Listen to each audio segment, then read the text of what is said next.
all heard about the American dream and kind of like people changing social class and stuff. And what I wanted to focus more on, like I kind of knew that the American dream was possible. I mean, we've seen it through lots of different people, but I kind of wanted to focus on the motive behind why people want to change classes and like the things that they have to go through in order to do it. Like, is it easy? Is it hard? So the first thing I thought of was Troy McClain and his presentation that he gave to us a few weeks ago, and how he went from absolutely nothing, and now he's like a millionaire. And I just think it's crazy to see, like, he went through so much, he went through ups and downs through his life, but he ended up achieving his dream, and he got to do what he wanted to do, and I thought that was really cool. I also watched a TED Talk where a man talked about income inequality and the effects that it has on societies and individuals. And this was a graph he showed. He said that the lower the income inequality in a country, the better off they are with life expectancy, math, and literacy. And this kind of showed me like why people might want to change classes and like what they experience in their own social class. I also read an article that talked about a series of like games that they put through contestants, and they discovered that there's a part of the brain that kind of talks about money and social status, and they said that people put more emphasis on social status and like where they stand with other people. So I read The Great Gatsby, and he kind of changed social class for a different reason. Like his motive was all for a girl. Like he didn't do it for the money. He did it to look better to this girl that he loved. And I just thought it was interesting to see how like he didn't just want the money.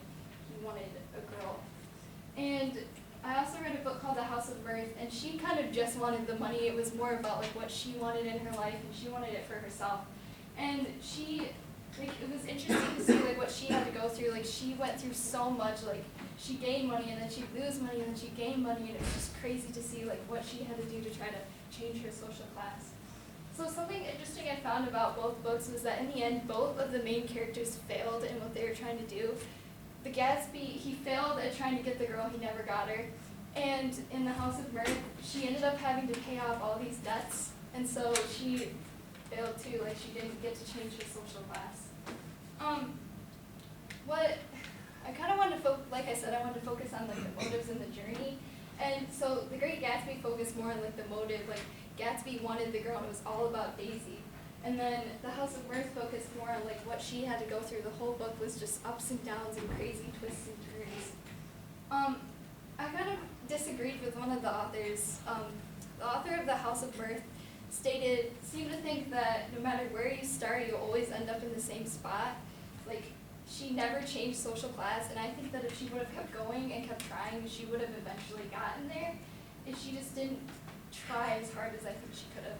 So what I got out of all of this, I think, is that we go through different things, and we all want different things, and we'll eventually, I think we will get there. It's just like,